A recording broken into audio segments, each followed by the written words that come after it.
Oke, jadi bisa dibilang peningkatan Samsung S25 FE ini dari berbagai sisi, mulai dari desain, performance, baterai, kamera, dan lainnya. Tapi seberapa besar tiap-tiap peningkatan itu? Apakah signifikan? Yang tujuannya buat ngejawab, perlukah upgrade dari S24 FE ke HP ini? Yuk kita bahas. Nah, kita mulai dari desainnya yang sekilas mirip banget sama S24 FE. Tapi kalau diperhatiin, ada banyak detail yang berubah. Kamera belakang misalnya, bulatan lensa di S25 FE ini sekarang lebih gede. Sedangkan S24-nya ring kamera justru lebih tebal tuh. Habis itu untuk back cover, S25 FE ini matte finish ya, jadi fingerprint nggak gampang nempel. Sedangkan S24 FE glossy, yang biasanya lebih rawan. Walaupun di unit gua ini karena warnanya cerah, jadi nggak terlalu kelihatan. Kalau buat frame sama, volume dan power button di sebelah kanan dan di kiri kosong. Bedanya slot SIM card sekarang pindah posisi dari atas ke bawah. Terus ada satu detail kecil juga kalau ada lubang yang berkurang di bagian bawah tuh. Kemungkinan sih mic ya.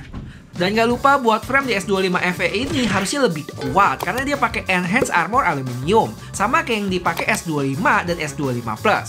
Sedangkan S24 FE pakai aluminium frame biasa. Dan lanjut kita ke bagian depan yang mana bezel S25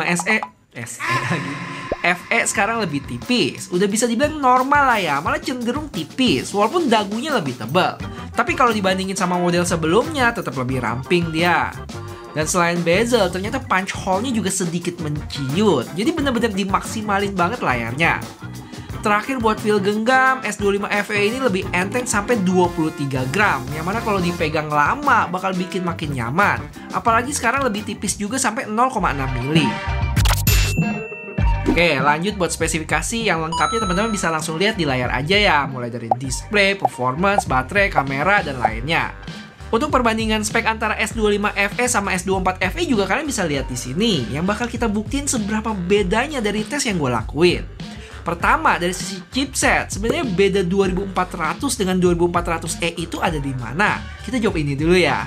Jadi dari yang gua cek, perbedaannya paling kelihatan ada di clock speed core utama, yang selisihnya itu nggak jomplang juga sih, di 0,1 GHz. Dan kalau kita tes Antutu, untuk skornya beda sekitar 100 ribuan poin. Habis itu buat Geekbench secara single core selisih tipis 100 poin aja, tapi lebih berasa di multi core yang beda 600 poin. Dan terakhir, 3D Mark Stress Test yang base loopnya terpaut lumayan sampai 600-an poin dengan stabilisasi yang mirip. Dan pertanyaan selanjutnya, baterainya gimana bang? Terus panas nggak?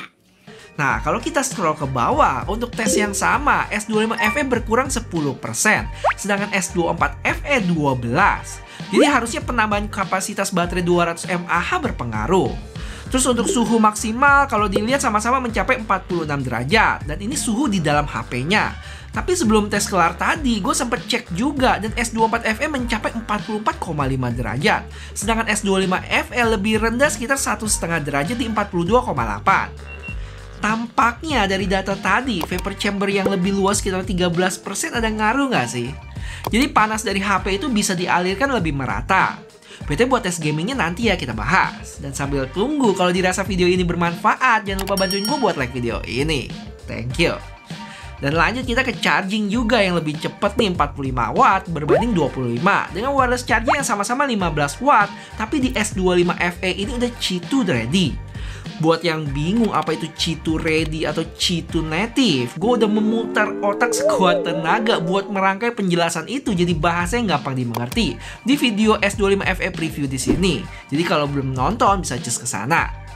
Dari sisi kamera hampir sama, kecuali selfie-nya ada peningkatan dari 10 ke 12 megapiksel yang bakal kita buktiin ada bedanya atau enggak habis ini. Terakhir untuk software, sampai video ini dibikin, S24 FE masih pakai One UI 7 berbasis Android 15. Sedangkan S25 FE One UI 8 Android 16. Yang mana ini salah satu PR Samsung yang mesti dikerjain. Gimana saat ada update baru, semua HP Samsung bisa serentak dapat update, kayak yang dilakuin sama Apple tuh. Mungkin kalau nggak bisa semua karena banyak banget, at least flagshipnya dulu aja yang S-Series. Karena sekarang masih bertahap ya, mulai dari HP baru kayak Z Fold atau Flip 7 kemarin, terus lanjut ke S25 FE ini. Sedangkan S25 Ultra gua aja belum dapet. Yuk bisa yuk Samsung.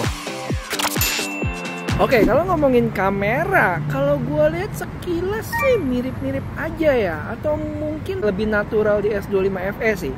Dan untuk fotonya sama, mirip-mirip, udah sama-sama bagus. Terus habis itu dynamic range juga termasuk baik ya.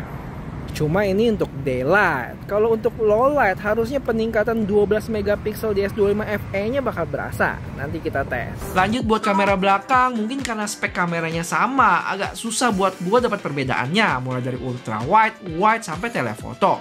Terus untuk videonya juga sama, bisa dibilang mirip kualitasnya. Dan sama-sama ada fitur favorit gua, yaitu bisa pindah lensa depan belakang saat recording. Kalau buat resolusi sama-sama bisa mentok di 4K 60 fps dan 8K 30 fps ya. Tapi khusus untuk lensa ultrawide dan telefotonya cuman bisa di 4K 30 fps aja. Jadi nggak bisa 4K 60 atau 8K. Oh iya, ada special thanks buat Zulfami Fajri yang kasih tahu kalau di S25 FE ini lensa ultrawide-nya bisa pakai flash, yang mana sebelumnya nggak bisa, dan nggak cuma di foto tapi video juga ya.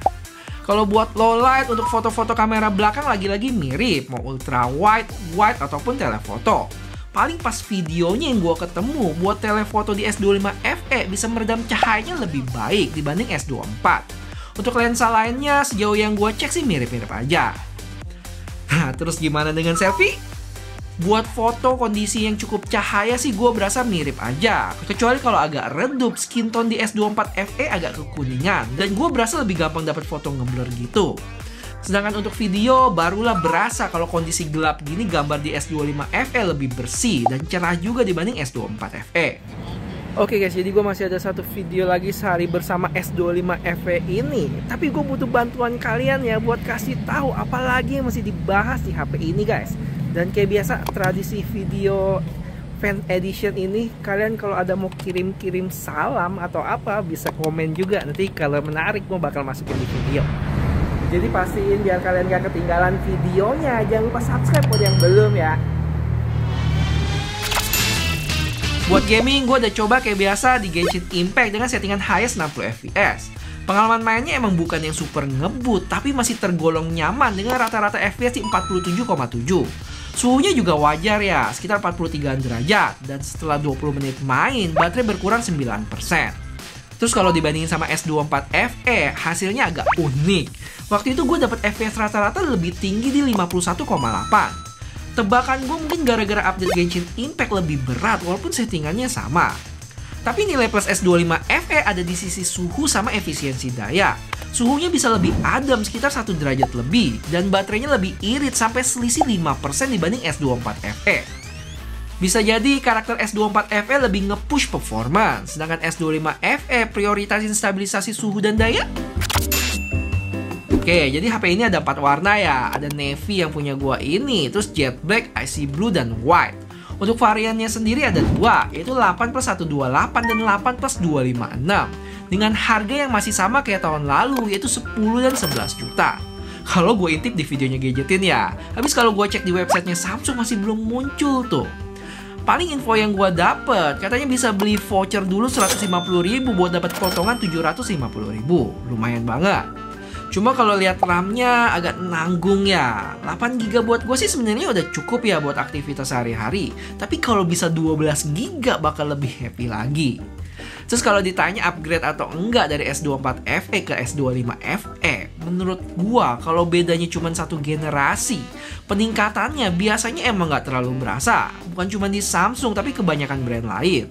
Jadi kalau S24 FE kalian nggak ada masalah, mending stay aja. Simpen duitnya buat hal yang lebih penting. Kecuali dari peningkatan-peningkatan tadi ada yang kalian butuhin banget. Gue coba rangkum lagi ya, dari sisi desain dia lebih tipis, enteng, dan bezel layar yang menipis. Terus dari sisi performance ada sedikit peningkatan, baterai, dan juga chargingnya. Dengan kamera selfie yang lebih baik terutama low light. Kalau emang kalian datang dari beberapa generasi sebelumnya, baru peningkatannya ada berasa. Atau kalau naik kelas dari A-series baru nendang. Karena gap harganya nggak sejauh kalau ke S25 atau S25 Plus. Jadi menurut gua, S25 FE ini bukan upgrade wajib buat semua orang. Tapi lebih ke pilihan aman buat yang pengen flagship rasa terjangkau buat para pecinta Samsung. Sesuai namanya, Fan Edition.